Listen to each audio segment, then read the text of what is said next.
Hey, thanks for making it to Veterans Daily with Jay and Clay. We are glad you made it. I'm a little under the weather, so I got this funny teenage voice thing going on. It is what it is. But the show must go on. And Clay, I will tell you that what we have here for the viewers today is at the highest importance on many different levels to understand where we are going in 2025. What can we anticipate from the VA? And I'll tell you, Clay, the best way to look at this is the actions and the developments that have taken place in the past are shaping what our future is going to hold. And that's what we're going to dive into here. And I am thankful to you, Clay, for piecemealing it out into some sort of a digestible fashion. And so with that, I'm going to shoot it over to you. But before we do, hit the thumbs up for us, subscribe, share with a friend, all that good stuff. We truly appreciate it. Collectively, many hands make light work. Many hands make light work. And that's what we're doing here, is trying to spread the word. So, Clay, let the viewers know what we have in store, and let's dive into it. All right. So, if you follow the VA at all, and I don't care if it's the VA press secretary, their public affairs office, anyone who's speaking for the VA on a public stand will always say this phrase. The VA is giving more benefits than ever before to more veterans. And I've heard that. I want to blow my brains out every time I hear that now. In fact, I just watched the VA's last press conference and they said it at least 6 times. And it is a good phrase, right? I'm glad that's the case.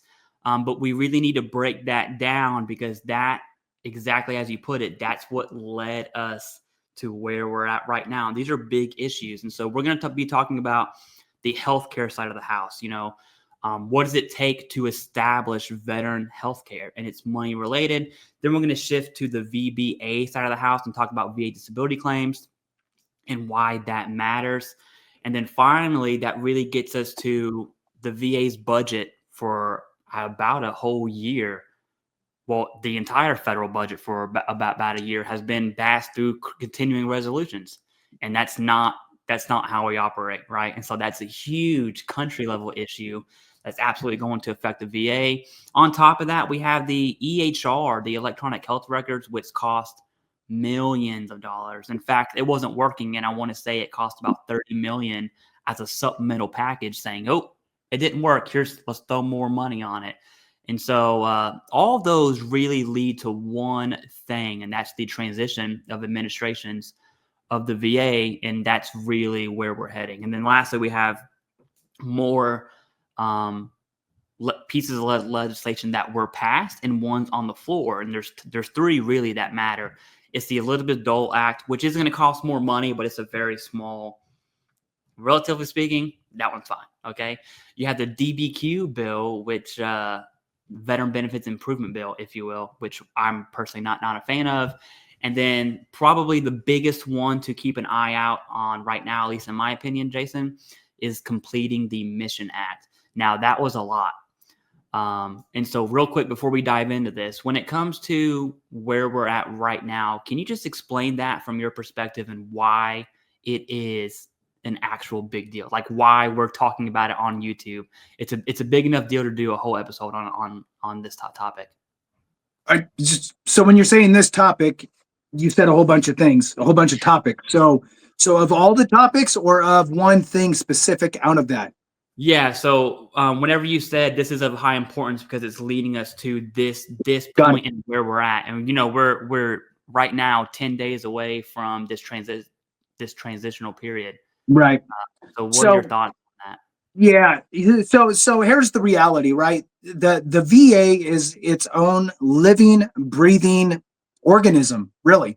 It's constantly morphing and changing. It's one of those living documents, if you will, right? So it's constantly being changed, either internally or through pushes from we'll say a president, right? A president could influence the direction that Congress takes in writing the bills, like, hey, look, if you do these things, I'll go ahead and sign off on that. Or it could just be congressional members that think that it's a good idea to do X.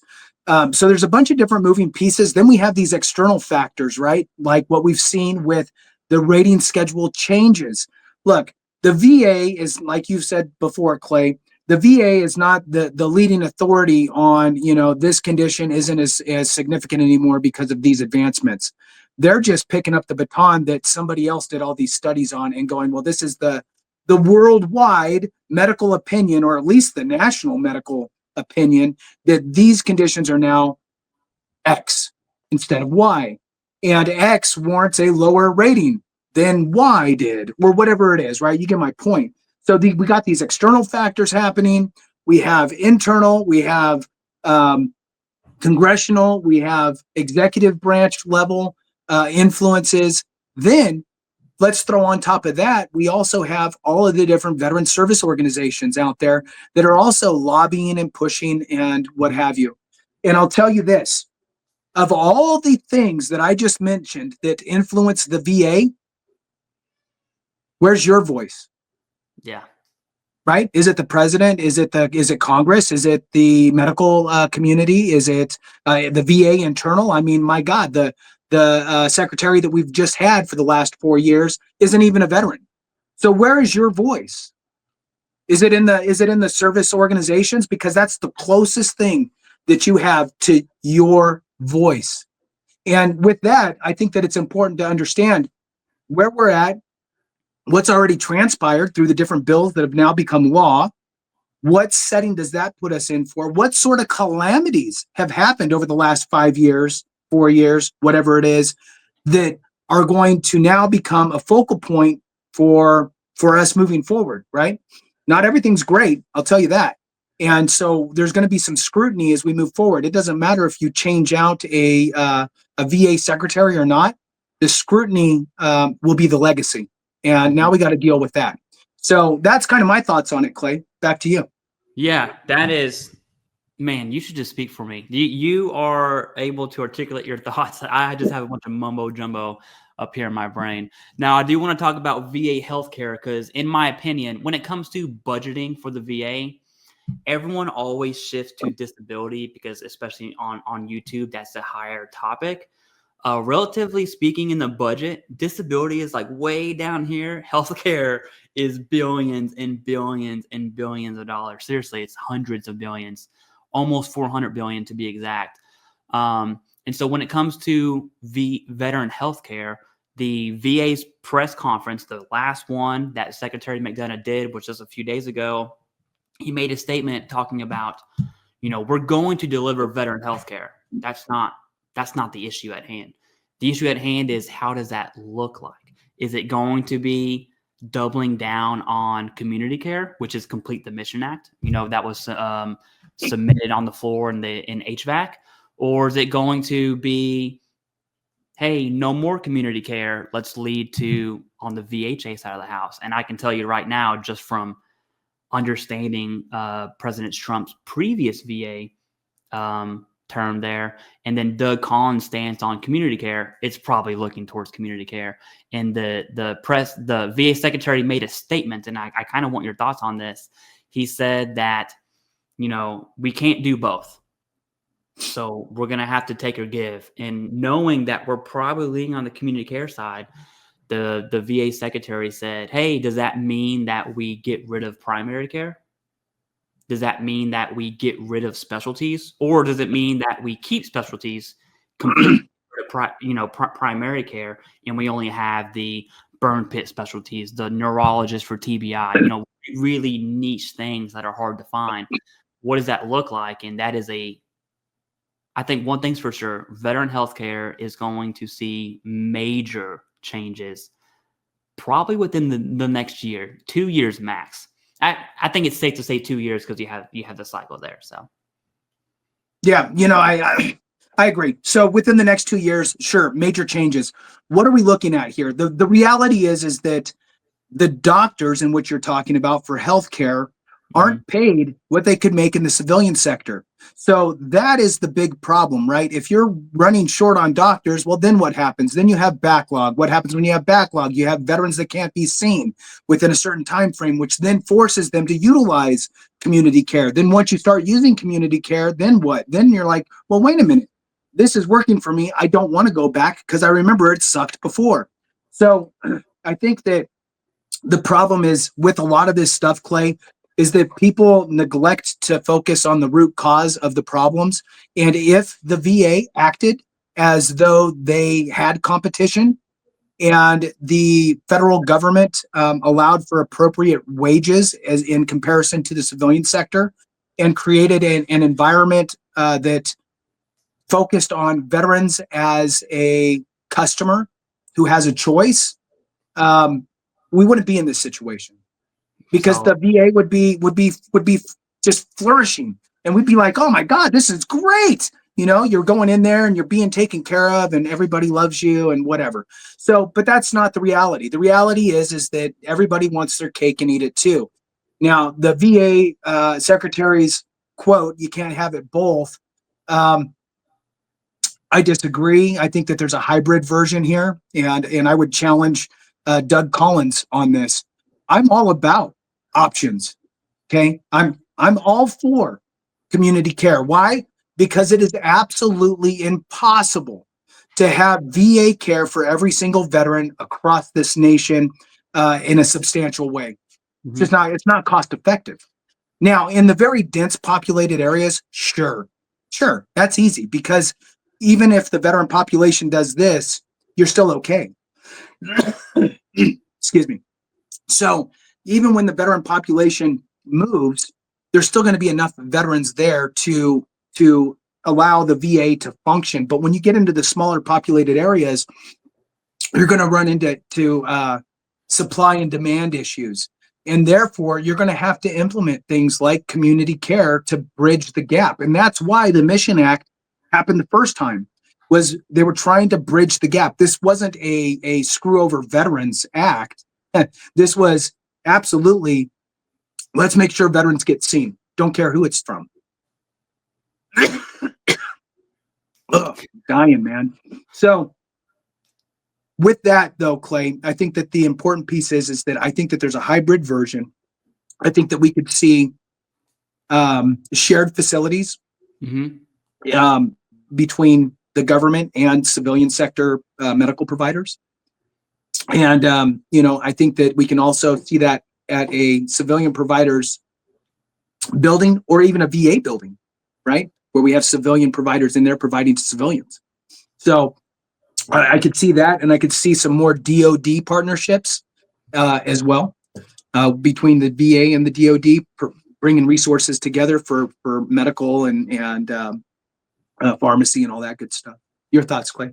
Yeah, I have three concerns, and if I was to boil down VHA, and by no means am I a executive level SES, healthcare expert, but I am a veteran who uses the VA quite often. Actually, have an appointment coming up here in less than 2 weeks that I've been waiting for, by the way, and I didn't use community care, so food for thought. But the three issues I see is from the veteran perspective. I think there are a ton of people, and there's no good way to say this. I think there are a ton of people that see community care, the Mission Act, and Complete the Mission Act as a partisan issue, right? They're seeing it through party lines versus a veteran issue. One, in my opinion, I would step back and just remember that veterans issues are bipartisan. And in fact, the second they're not, that's when we have some real issues, because we can't do this every 4 years. Okay. It can't be good 4 years, bad the next. It's got to be consistent. And so that's one issue I see, is a lot of veterans have that bias that's ingrained, and it's natural to do that. But I think that's going to hurt veterans in the long run. The second issue I see is from the VHA side of the house. They're looking at longevity. We're talking about people's pensions and jobs, and we're not just talking about janitors here. We're talking about physicians, psychiatrists, psychologists, social workers, techs, radiology techs, anything that's healthcare related. Those are people's jobs and livelihoods. And so another issue is, okay, well, what's priority? Is it veteran healthcare, or is it pensions and jobs of other people? What is it, right? Because if the VA has one purpose, which is to serve veterans, by the way. So the answer is objectively, it should be veterans. But I think it seems like decision-making on, not letting veterans use community care because you want that number and that dollar figure to go into the VHA side of the house. So then you can tell Congress how important VHA is. That's an issue because you're getting away from veterans. And then the third issue there is, okay, if you do go community care, what does that actually look like? And there's a infrastructure issue because it's not just hiring a doctor, right? It's salary, it's benefits, it's pensions, it's infrastructure. You have to have a building, right? And I don't know if anyone looks at real estate numbers up where I live in the DC area, but I can tell you right now in DC, you're paying millions of dollars for a townhome. So I know infrastructure up there is expensive, and all of that costs money. Power, electricity, water, all of those things are factors. And so you look at the cost of community care, it's like, okay, well, dang, it is cheaper, right? It very well might be cheaper. And the main issue is I think everyone, veterans, policymakers, VHA staff, are putting other factors above veterans to make these decisions. That, in my opinion, is what got us to where we're at right now. What are your thoughts? That's kind of a big burger to take a bite out of, and it's super. I think it's very complex. I definitely don't understand the ins and outs of it, but from a veteran perspective, that's what I see. I agree with you. I mean, there was some information that we'll call it leaked or was talked about with, I believe it was Sharif Ellenhall at the VA, essentially stating that, do essentially anything you can to keep veterans in the VHA system and not make it easy to get into community care. One of the dirty tricks, in my opinion, to skirt the responsibility to allow for community care, if you couldn't get seen within a certain amount of time frame or a certain distance, was the VA's offering of telehealth. And if they could provide you telehealth, now you don't get community care. Well, we have a telehealth appointment tomorrow. Now you don't get community care. So that's, I think, a dirty trick. There's plenty of veterans that I know that, they're not comfortable with that. They want to go have a face-to-face with a doctor. Mm-hmm. And that's what they expect.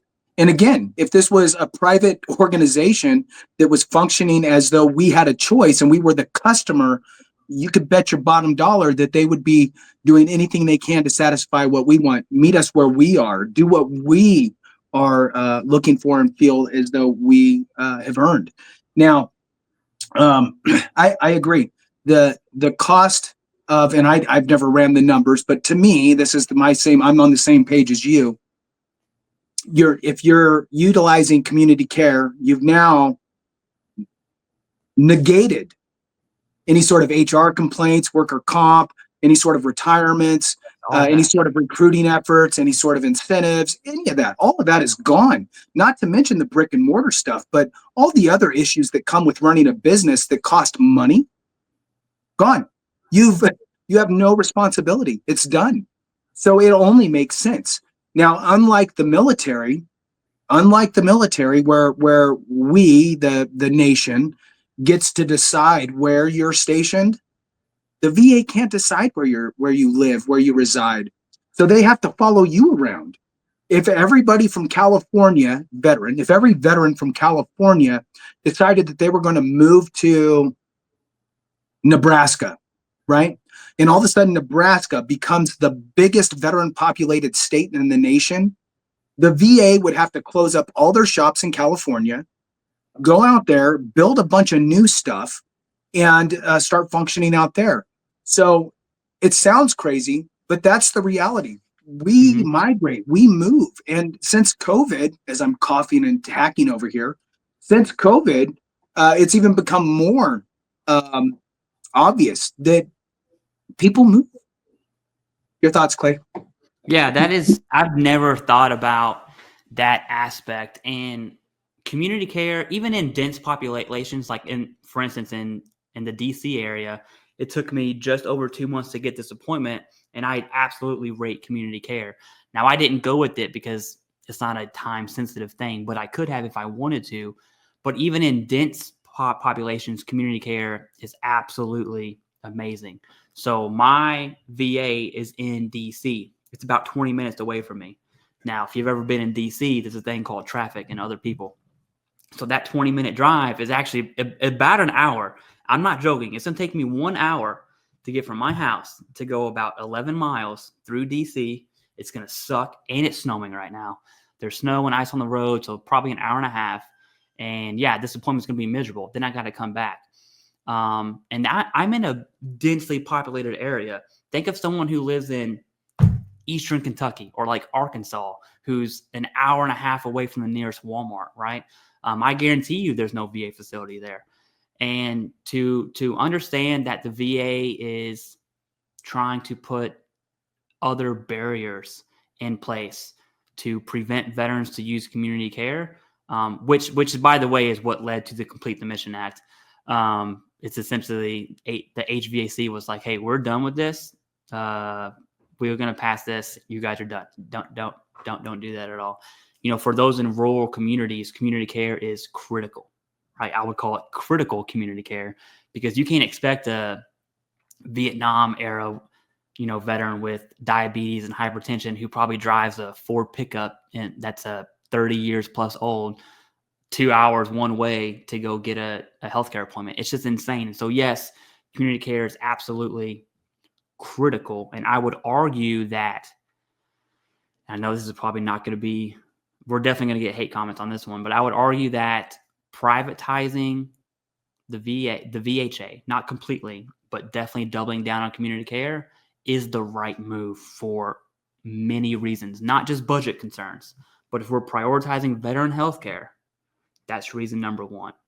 And I think all the other reasons to keep VHA, you would actually see the priority of veterans kind of shifts, and you're looking at like pensions and jobs. And we hired, you know, the VA secretary always says, we have the best neurologist in America and he wants to be here. The reason he's saying that is because he can make money somewhere else. And so now the VA does have a hard time keeping physicians, and I don't want, you know, someone who passes med school with the lowest grade, they still call them doctor. I don't want that person to be my doctor, right? We don't need the best care, but give me someone who understands what's going on. That's my 2 cents on VHA and budget stuff. Unless you have any last thoughts on that one. All right, so let's go ahead and transition to, Jason's got to be really sick right now. I can just see it. Let's go transition to the VBA.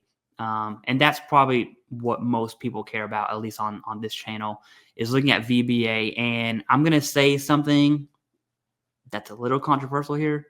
I kind of want your thoughts. Everyone always brings up how Republicans voted no on the PACT Act. That's like the number one comment I see anytime I talk about the PACT Act, okay? And it's true. Many Republicans voted no, and it was mainly related to budget concerns. And so with every piece of legislation, every piece, there's pros and cons. I don't care what it is. There's pros and cons to everything. So PACT Act was great, and that's objective. More veterans have more benefits and more care than ever before. That's a fact. And it's largely due to the PACT Act. However, the PACT Act created this vacuum of VBA staff, this vacuum of VHA staff, this vacuum of claims and backlog, healthcare claims and backlog, travel claims and backlog. And that's solely related to the PACT Act. And I think as of, I want to say March of last year, so almost a year ago, there were 1.3 million claims that were approved. That doesn't even include the denials. And so from the PACT Act about a year ago, I would probably say 2 million claims from the PACT Act now. That's me guessing. That creates a huge vacuum in the VBA staff. And I'm going to add to that, but I want your thoughts on that, Jason, about the PACT Act. It is good. And I want to state that again. PACT Act is good. The PACT Act also comes with some hit shots as well. Right. You know, here's the funny thing about Congress, right? And who votes for things and who doesn't. Sometimes it's posturing. Sometimes it's like, we know it's going to pass anyway. And so you'll have, you know, whatever side not signing up or voting for something. Or it's one little piece inside there that they're just digging their heels in on, right? It's, I'm not going to sign, I'm not going to vote for this because of the 1X provision inside here. I know it's going to pass anyway, so now I can stand on my hill about how important this one little piece is, whatever. So at the end of the day, the PACT Act was a good piece of legislation. Do I think, okay, look, it added presumptives. Cool. So yes, that's great. Did it really change the world for veterans in a general sense? Not really. But it did change presumptives, or it did add presumptives, and that is the important piece. Okay. Mhm. So it's really not about creating more. It's so hard for me to articulate this because the way that you see it written is sometimes different than the reality of it. The reality is that it created presumptive list for burn pits, and it added in one thing, I think, or two things. It added two things for Agent Orange for presumptives. And that's great. And I'm glad because presumptives for those individuals, essentially what you're looking at for these groups is those that had served in combat zones, wherever, right? Whether it was Agent Orange or burn pit stuff for the Middle East. And so it makes an easier road for them with a presumptive list. Now, what I don't like is the idea that you have to have a condition that's on that list in order to file a claim. And I think sometimes the lines get blurred when this information gets pushed out. And it's like, these are the only conditions you can file for, but here they are now. No, that's just presumptives. You could file for anything. It doesn't matter. You just need to build the bridge and, back and create the nexus and so forth. Now, the hidden piece in this, I think, that is advantageous for the VA and by default the veteran community is the PACT Act allowed the VA to essentially cut a lot of the bureaucratic red tape in determining presumptive conditions. They used to have to go outside and get the presumptives approved outside. Now they can do it all internally. So we're seeing that with the forever chemicals, with the kidney cancer. They will be creating a presumptive list for that, or with that one condition at this point. But the reality is that without the PACT Act, the VA would be handcuffed and have to wait for that to get determined somewhere else. So they've given the ability to the VA to create these presumptives lists, and I think that part's very important. The thing that I don't want people to get hamstrung on is that you have to have a condition on that list to file for a claim. No, you just need to have a condition on that list for a presumptive claim, which eliminates the need for a nexus, but you could file for anything, and you should, if you believe that it's due or caused by your time in service. The other piece of the PACT Act, Clay, that some people, I know and probably a lot of our viewers do, is that it opened up the doorway to healthcare for approximately 1 million or more veterans. You just opened up the and which is fine. I'm all about that. Don't think I am against that. But the reality is that there used to be a pseudo gatekeeper into VA healthcare. And you had to, meet X or Y or Z, whatever. There's 10 different ways that you could get into healthcare. Well, they ripped that away and said, hey, for you 1 million, you could just walk over and start getting healthcare today, which is great. And that's the way it should be. But the funny thing is that during that, after that happened, Clay, the VA says, yep, we're planning to eliminate 10,000 VHA jobs, healthcare administration jobs. And you and I had this conversation, and it's just like, how can you say we're just increased by 1 million people can come into the healthcare system, but we're going to pull back, and we're already like delayed on time frames for things that didn't make any sense. They finally reversed course and corrected that, but for a while, they were going down that path, which was horrible. On the VBA side, the Veterans Benefits Administration side, remember that the VA is a three-headed monster. We mostly talk of two of the heads, not the third, but it's VHA, healthcare, VBA, benefits, and then the NCA, which is the National Cemeteries Administration. On the VBA side, there has been an overwhelming number of claims. And you and I know, Clay, that we'll call it, there's a different word for it, but we'll just call it the key performance indicators for the raters and the VA workers handling the claims. It has to do with how many you can get through, right? Let's Johnny on the spot, Janie on the spot, stamp them and keep going, right? Don't take your time. You're going to, I don't care if you did 10 right. I want 30 done. So what happens is you get people ruling and deciding claims potentially in an unsatisfactory way, right? And then it leaves you to file more appeals. It clogs up now the Benefits Administration side, or the Board of Veterans Appeals side, and then consequently could get pushed to the Court of Veterans Appeals, and then that's why we had that Supreme Court case. So anyway, I went down 7 different rabbit holes and coughed once. So back to you. Yeah. No, that is the thing I wanted to add, and it's such a good segment, is there's a huge vacuum for VBA staff post-PACT Act, and the VBA got slammed. And what really sucks about this is Congress knew that was going to happen. That was basically the reason for the no's, was because they felt VA wasn't ready to handle that, and they wanted to push it, kick the can down the road. It didn't happen. So that was a known problem. Well, fast forward a year, you see all these HVAC committees talking about backlogs this and backlogs that. It's like, well, what did you expect, right? And so now the VA was forced to hire tons of VSRs, and not just hire tons of VSRs, but get them through training. Okay, now I'm going to say something that is not backed by data, but let's say I'm going to talk about psychological operations in the Army. I was in the Marine Corps, but we go to the Army schoolhouse. When the Army says we need 1,000 PSYOPers in 3 months, do you know what happens? They get 1,000 PSYOPers in 3 months, right? Because it's a numbers game.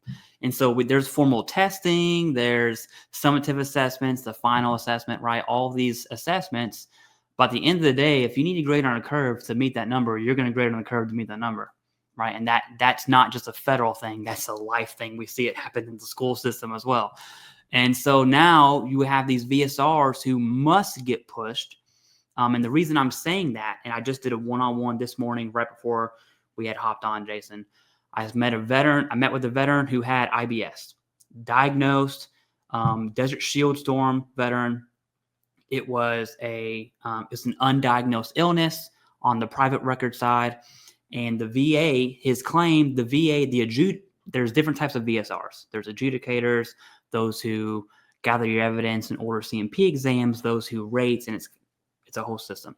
So the adjudicator looked at that claim and only ordered a TERA exam. Didn't even think about requesting an opinion for undiagnosed illness under the presumptive criteria for MUCMI. Wasn't even a thought. And I know that one is if I was to say it's a more difficult claim to understand, that would be one of them. But that tells me that VSR either one, exactly as you said, was just going through the process, right? Hey, boom, got this one done. Or two, doesn't even know about undiagnosed illnesses or MUCMIs, which I'm probably betting that's the case. And so now they submit this claim for a TERA. And then it went through the process, quality checks, quality assurance, went through the process. Now he has to do an HLR. It's going to be a duty to assist there. And then they're going to have to order that MUCMI opinion. Now I'm being very general there, but I think that was I think the PACT Act has a lot of responsibility there when it comes to this vacuum in VBA staff, because you have to train them. There's more pensions and all that stuff. And on that note, though, that's the bad side. The good side is the VA is service connecting more claims Every single year, they're breaking records for service connection, not just denials, okay? For service connection. And so they are doing good. And I'm saying that tongue in cheek, right? It's just there's a gap. Like the IBS example is a clear example of one of those two things are true. You're going too fast or you don't understand your job. And it could be a combination of both. But I think the PACT Act was a big punch to the VBA face and saying, hey, here's 2 million claims to adjudicate. Oh, by the way, those are only PACT Act claims. That has nothing to do with tinnitus or TERA exams or sleep apnea, right? Or whatever else veterans are claiming. That's just PACT Act. That's a lot of claims, Jason. Like 2 million. Clicking this mouse 2 million times would kill me, right? And so that's a lot. Yeah. I think that this is the important part of that conversation. You can't change any of that. Mm-hmm. But what you could do is change how you file a claim. The more that you help, right, the better off you're going to be. Here's all my documents. Here's a list of medical. Here's all my medical records for the past 7 years on that specific condition. Here's a solid Nexus letter. Here's a letter that states that, or in my Nexus letter, it also states that my condition is static based on the past 7 years of evidence that's supplied. And oh, by the way, here's a public-facing DBQ that's completed by my doctor, right? And having all of that stuff makes it easy because then the rater, the VSR, can look at the Nexus letter, read it, clear, read that it's static based on the fact that there's all this evidence that they're not going to really deep dive into, but go, okay, let's look at some dates. Oh, yeah, there's the dates. Cool. All right. DBQ outlining exactly where you fall on the rating schedule and makes it easy for them so they can get on with their job, right? If you don't make it easy for them, look, it's writing your own NCOER, right? Yeah. So it's writing your own review and giving it to your superior, right? And having them tweak it and sign off for you. So the better off you will be is substantial if you provide them the information that they need to not only rule in your favor, but at the appropriate rating. And I think that that's the lesson learned here is that, look, we can't change how they're doing any of that stuff. Hopefully they can right the ship. And I think there's been a leadership problem at the VA for a while. And I think that just knowing where we're at is going to, I think if we're smart, we'll take what we know and take a knee, adjust fire, and then, make a logical adjustment, right? And then fire and be on target. If you're firing blind, then, look, what do you expect, right? You're not going to sit there and fan fire and think that you're going to be a sniper. Come on. So let's have a sniper mentality and be wise with the decisions that we make when it comes to filing a claim, based on the current circumstances. Now, if it was flipped around, Clay, right? If it was based on the VA's methodologies were based on the quality of the review of the claim, and they were spending a lot of time in there, right? Well, then maybe you would have a different approach, but that's not the case. So you need to act appropriate. Back to you. Every claim this is the sad part. I wonder how many veterans submitted claims for the PACT Act that never submitted claims before. They didn't have a current diagnosis of sinusitis, so they submitted a claim, they got denied, and that was their first interaction of the VA. And, you see on YouTube, especially the VSOs, VFW in particular, really pushed the championing of the PACT Act, which in my opinion, they didn't really do much because it was on the table prior to that happening. That's another issue. Anyways, imagine someone whose first interaction is having that denial after everyone's saying PACT Act is so good, and that veteran just quits, right? So we're not even including all of those, which are, I would bet, at least 1 million. But all the claims that have duty to assist errors or require supplemental claims, or even the Board of Veteran Appeals, all of those are just more claims, right? And so what would have taken you kind of like a measure twice, cut once mentality, right? Always. I don't care, a lot of my family members were in construction growing up. I don't care how many years you have on the job. You always measure twice, always. I don't think the VBA measures twice. That would be like the best blanket way I could put it. Now, what that does, and I'm going to transition to some budgeting concerns, Jason, if you don't mind, looking at the VA staff and the VBA staff and the nation, not even VA specific. We've been on a continuing resolution, what seems like since I've been born, right? That's a little exaggeration, but about a year. Is it over a year? For the VA funding? Yes. Decades, I think. So we've been operating on the continuing resolution, right? And that's not how it's supposed to be. And you have this issue. So that's one factor. Congress cannot agree on a budget, okay, which is kind of separate of VA. Now, VA is integrated in that. You have this VA budget that is rapidly increasing. It's going to be over $400 billion this year, in my opinion, probably. And then you have this thought of the next administration looking at government spending. You put all those together, it's not looking good. All right. And so all of a sudden, privatizing the VHA on the healthcare side to cut costs makes even more sense. All of a sudden, looking at doing VA SRD changes to, yes, still service connect veterans, because criteria is not changing for service connection, right? It's still the big three, depending on if it's direct, secondary. That's not changing. But changing a sleep apnea rating from 50 to 0, that's going to make some dents in the VA's budget. And these are just, you throw all those factors in at the same time. And I think it gets back to what you said earlier, Jason, about this is of high importance. And where's the veteran's voice in all that?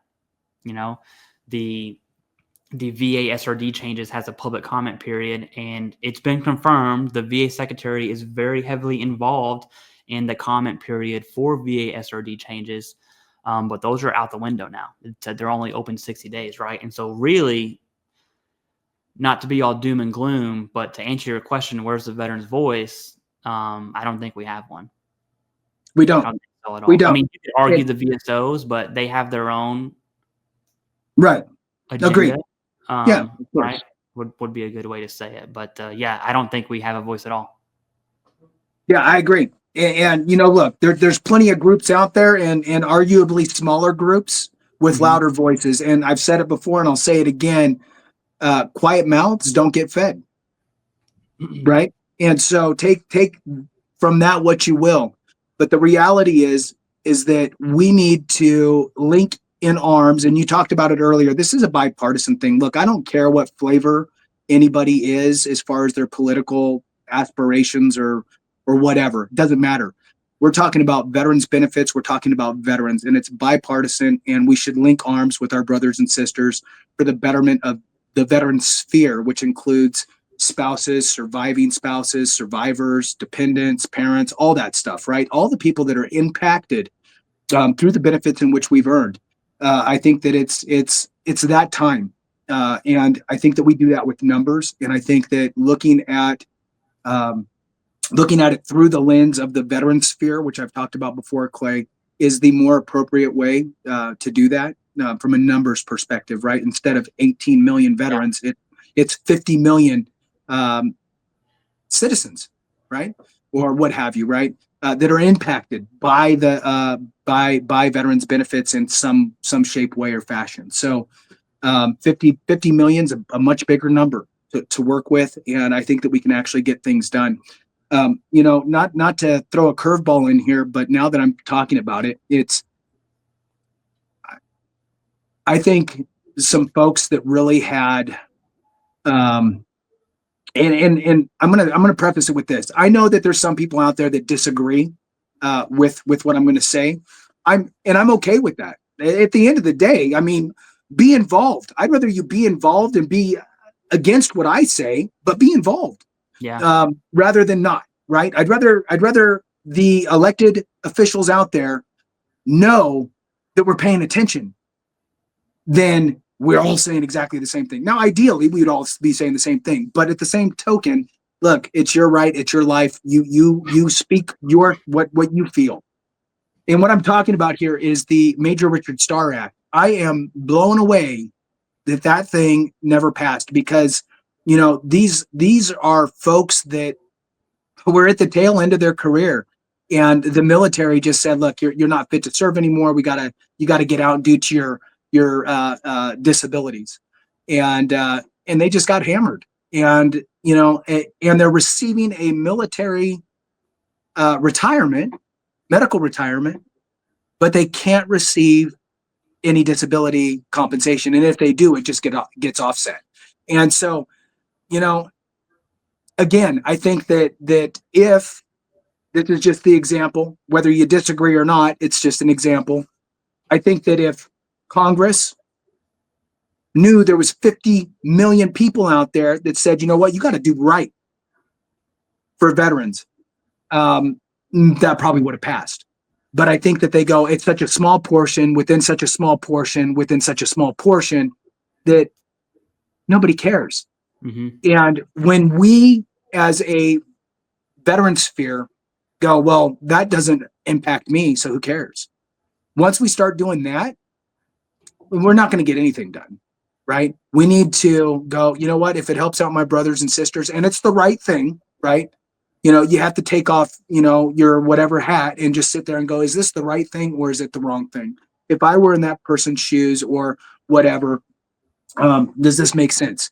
Now, for me personally, and then I'm going to kick it to you, I think that being medically retired is the key point. That the military deemed you, that you've done enough time in service, that they deemed you medically retired. They give you a medically retired ID, DOD ID card, and you collect a military retirement. I personally think that should not be treated any different than any other retirement from the DOD. Just me. If this is not saying a medically discharged person, right? Did 2 years, did 6 years, got out from a medical discharge. This is not them. This is medically retired, different circumstance. So over to you, Clay. Yeah, and I want to paint a picture on what that actually looks like. And the VFW's National Legislative Director, his name is Patrick Murray. You can Google him. He's an amputee. He's in Iraq. He has one leg. That he was medically retired. That's when we talk about retirement, being medically retired. That's what we're talking about. We're not talking about you hurt your back and you have your pain so bad that you get discharged. Now that still sucks. Don't get me wrong, but there's a process for that, right? Medically retired is what we're talking about. And it's just insane that the Major Richard Starr Act got really pooped on. I mean, swiped away, kind of like, no, not really. And the VSOs tried on the House floor, the Senate floor, I want to say, and then under the NDAA, and it just turned down left and right. Okay, so it's not looking good, to be honest with you. But looking at being involved, I think that's a critical thing. And looking in the future, and I've always said this, that the OEF generation is the next Vietnam era, right? We have this declining Vietnam era population. We have this surge for OEF, and American support was at its height, 9/11. But that rapidly declined, 20 plus years into the same area, rightfully so. And so that's its own separate issue. But then we see a repeat of history going on right now, where you have this very small population in the Vietnam era saying, welcome home, thank you for your service, but the mass majority would almost spit on that service, right? That's the same feeling today. You get out of Vietnam era and you're in this Cold War type esque world. That's where we're at right now. I think history's repeating itself, and you see the VA kind of do this shift. Now, thankfully, we have the PACT Act. And the PACT Act could have very well only been Agent Orange and called it a day, but they didn't. It was Gulf War, vets, and post 9/11. So that's good. We have that. And so it is automatically better for us. But if we don't get involved, you're going to see history repeat itself. And I think it's happened with the DBQ bill, right? We're watching history literally repeat itself. It's just insane. Those are my thoughts on that, Jason. When it comes to being involved, could I do better personally? Absolutely, I could. I think at a minimum, and although I'm not a huge fan of relying on VSOs to be your voice, but at a minimum, if you don't do anything, I think joining your national VSOs, right? Like your VFW, your DAVs, the American Legion, at a minimum, that's what veterans can do. If you receive compensation, you get a one-time lifetime membership. Call it a day. I think that is more than enough. Now, if you want to pick up the phone and start calling people, that'd be great. But at a minimum, I would say at least join a VSO.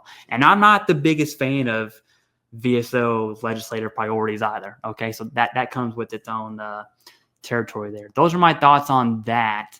Unless you have anything else, I'd like to transition to maybe some of the bills that were passed. Yeah, let's talk about the budget here for a second. So that we're just past the budget fiasco, right? Of the turn of the federal fiscal year, which was October 1st of 2024, was the beginning of the federal fiscal year.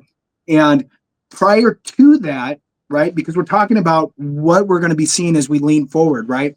And what we can anticipate here is some scrutiny on the VA, and it's not going to be an easy thing to go to Congress and ask for anything outside the norm, because they're going to go, are you blowing smoke? Because, you've cried wolf before.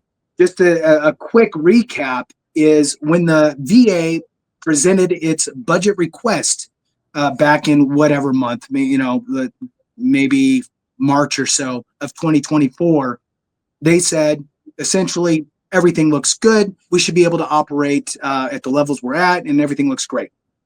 Meanwhile, remember, the PACT Act's already in place. Many people are filing claims. All this stuff's going on. And guess what? Claims don't get decided overnight. They take months. So you can anticipate, and you have all the data. Imagine, Clay, you are a data freak. So if you had access to all that data dumped into a spreadsheet, you'd be able to, roll that magic 8 ball and get all kinds of different peeks into the future.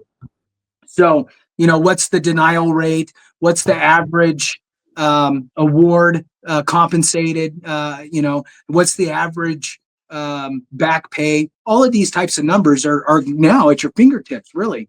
So it wasn't until after the House had already formalized and finalized their version of the budget for the federal government, and then the I think it was the Appropriations Committee on the Senate side got done with kind of their portion of it, that the VA came back and said, oh, well, guess what?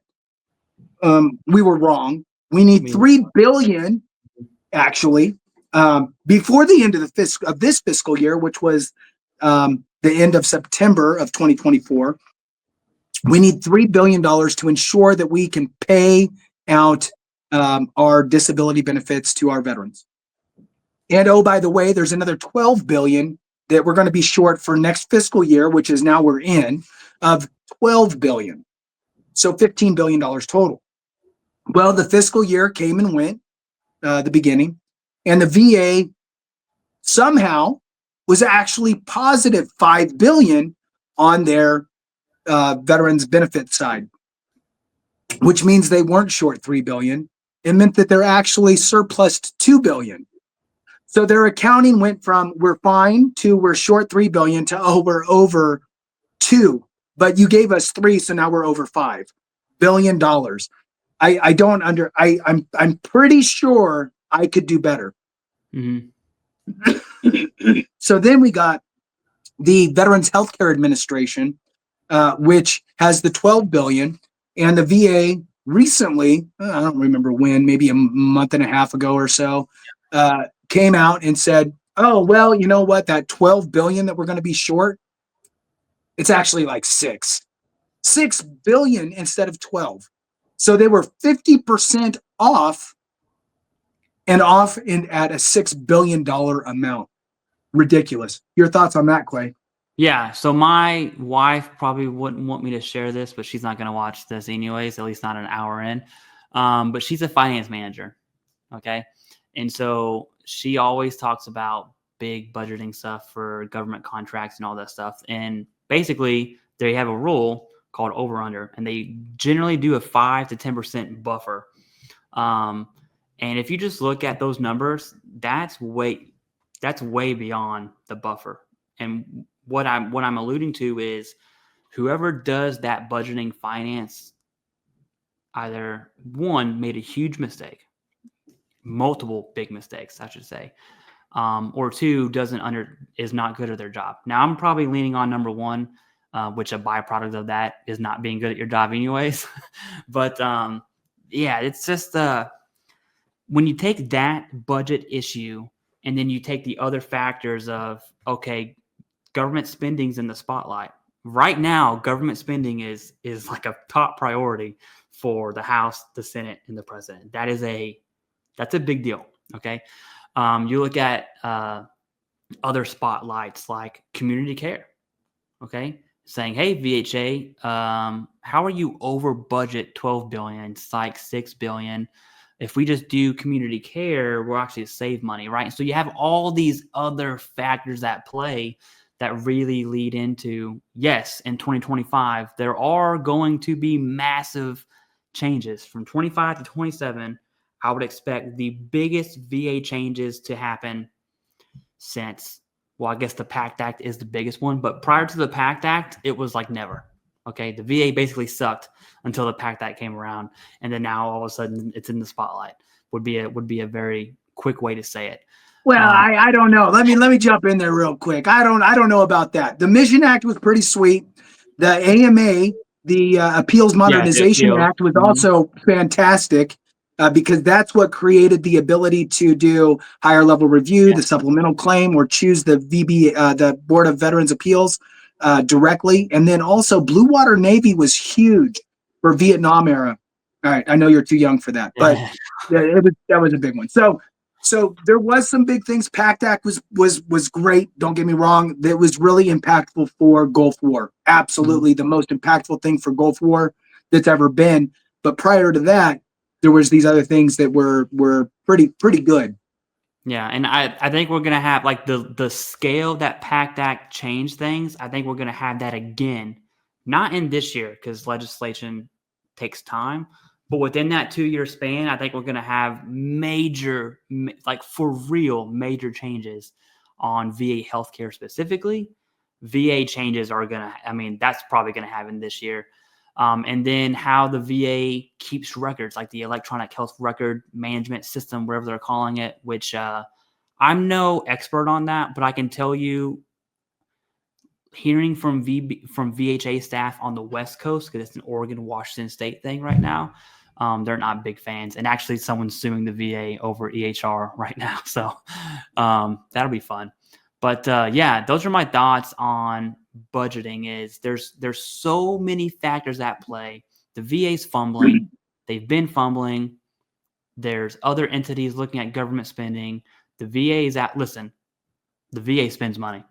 Okay, second largest federal entity. It's not really their fault. I always describe VHA as picking up the pieces, right? DoD does a really bad job at exposing service members to Agent Orange, right? At the service member's expense. And then you have the suicide issue. DoD does not care about your suicide. Okay, you complete the mission, you get your DD-214, peace, you're gone. That relationship's over. And so VA is left to blame and pick up these pieces. So I don't want to seem like I'm blaming them because, like, the suicide issue, in my opinion, is an impossible problem. You're not going to solve it. It has decreased this year. The first time we've actually seen real decrease. the homeless issue, like the VHA is getting tagged with all these issues that are, I wouldn't want to be in charge of solving them, because you're not. It's like solving pro-choice or pro-abortion, right? It's not going to happen. You're going to have people one way and people the other. I don't care what you do. It's the same thing. And so I think VA gets a lot of blame for that, but all that stuff costs money, and looking, since the budget is a top priority as a nation right now, it's on the chopping block is pretty much what I would wrap that up with. Yeah. Good call. I agree. I mean, there's and just a quick touch on the EHR, right? The electronic health record. In 2024, the budget request to Congress was $1.9 billion in federal IT spending. And then that was to continue rolling out the Department of Veterans Affairs EHR modernization project. And if we remember, over the course of, I don't know, a few years, they kept trying to roll it out, and it kept just completely falling flat on its face, bunches of issues. This was through Oracle. I think it was like a subsidiary or something of Oracle. I can't remember fully, or a company that Oracle bought or whatever. But the bottom line is that it has been a disaster, and it's costing a ton. I mean, it's so bad, and it costs so much, but it's so bad that there's been calls to just go, let's just abandon the whole thing and start over. So anyway. Yeah. And I think one fix, after being awarded millions of dollars of government contract, one fix was like, hey, this is going to cost $30 million. Everyone's like, bro, what? Like, it's not working. That spiked. That was last year, I think, I want to say, last fall. Right. Last summer. That was a huge issue. Yeah. Now, one good thing that they did do, if I remember right, was they rewrote a contract, like an amendment or whatever to it, that basically said, if it's not working like we think it should work, then you need to fix it for free. Yeah. Right. So it's like that was missing in the language or something. So they had to add that in. And it's like, okay, that seems like something very important that you should have had in there. Yeah. We should add that into all government contracts, right? Yeah.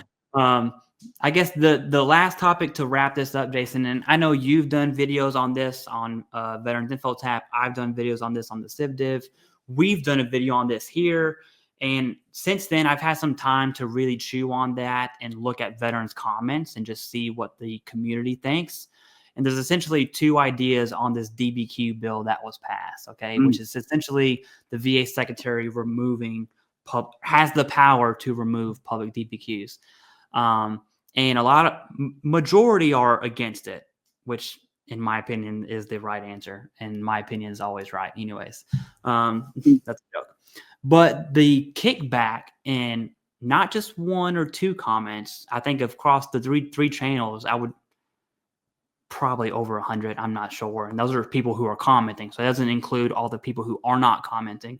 A lot of people were describing, hey, veterans shouldn't be able to pay for a DBQ and be service connected because it's a one-time visit. That doctor's not their treating physician, and all of these aspects. And as I'm reading them, I'm like, well, the VA also pays for DBQs on a one-time visit for professionals who are not your treating physician, and that's called a C&P exam. So if your argument is a one-time visit isn't sufficient, which I would agree with, that's not just private, that's C&P examiners. And then it's like, okay, well, what's the fix? Are primary physicians going to be required to do DBQs? Well, they already are. The issue is they're not. And so that was another aspect of that DBQ bill, the Veteran Benefits Improvement Act, that was passed and signed into law I want to say right after Christmas. I think it was Christmas Eve. Yeah. What a Christmas present, right? Anyways, that's just an aspect I didn't think of, is the defense of veterans going to that. But then the argument they created is exactly what the VA does. It's just insane to me. So I want your thoughts on the one-time. Yeah. As you were detailing it out, I mean, that's right where my mind went. It was the same thing. I was like, oh, C&P exam. That's exactly what that is. So I want to touch on one thing you said, and I think that it might have went over some people's heads. And I wanted you, since it was your comment, to clarify it a little bit. Okay, nice. You Let's said do it. you said the private, your healthcare provider. So what is your healthcare provider supposed to fill these out? Because they're supposed to, but they're not.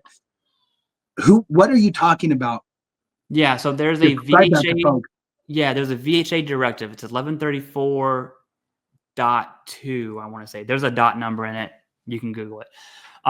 States that VHA providers must complete DBQs. It doesn't say anything about Nexus letters. These are DBQs, which is a VA form, not a VBA form. It's a VA form. That part's key because VHA will say, well, it's a conflict of interest. And it's like, okay, well, this directive says it's not. And what a veteran does is when you have a physician, which is about 90% of the time, they say no. What you're left with is nothing. That's it. You have no option. You're just not getting a DBQ at that point unless you go to the private side. And then to add on to that, the reason why I think it's a bigger issue than everyone's playing it out to be is because in a press conference that was live, and if I have time, I usually restream the VA stream just to get some extra views, which is funny because it's the Department of Veteran Affairs and my small YouTube channel gets more views than them, but that's something else. Anyways, so I generally watch almost every single live press conference, and the VA secretary is asked a very good question. And the question was from a reporter this was from a veteran actually. He had said, hey, if the only healthcare the veteran receives is through the VA, and for a VA claim, you're telling the veteran they need a DBQ from their treating physician, which is the best one to get, by the way, from your treating physician. But yet the veteran's treating physician, it's not that they don't complete the form, it's they refuse to complete it. So this is another level of saying no, because it's a conflict of interest, they're busy, whatever. What's left? Like, what option does that veteran have? And that's the question posed to the VA secretary. Now, this is McDonough. So if you're watching this, post January 20th, we're talking about VA Secretary McDonough under the Biden administration. His response was, he had said something about grinding his gears, a really dad jokey style. He's like, that really grinds my gears or something like that. And he said, I've spoken to VHA multiple times about doing that, blah, blah, blah, blah, blah. And then he talks about more veterans receiving more benefits. And it's just like, dude, okay. I didn't mind. That's when I made the decision that phrase really started to piss me off, because now you're using it as a cop-out, right? There's fact to that statement, but now you're taking that and kind of using it as a cop-out, and he doesn't answer the question. And so what that means is, yeah, if your treating physician at the VA doesn't complete your DBQ, what do you do if these DBQs go private?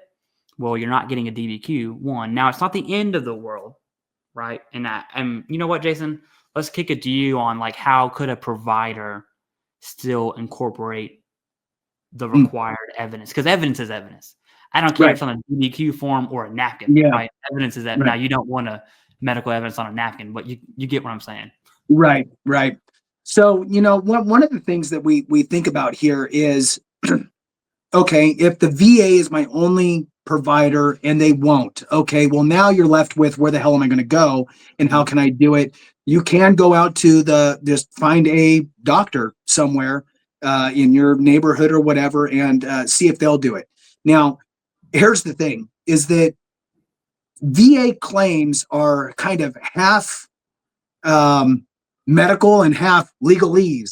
So you need to make sure you kind of bundle it up accordingly. So to have a doctor complete it, you might need to bring them up to speed a little bit and essentially train the doctor in VA legalese with regard to your claim and the schedule of ratings and all that stuff. Another option, which we throw out here, is American Medical Experts. They also, this is their wheelhouse. They do medical evidence, Nexus, DBQs, evidence for SMC, aid and attendance, whatever it is, with the idea of incorporating VA legalese into all of the evidence to get it done appropriately. So that is a resource. Reach out to them. Free consultation. Too easy.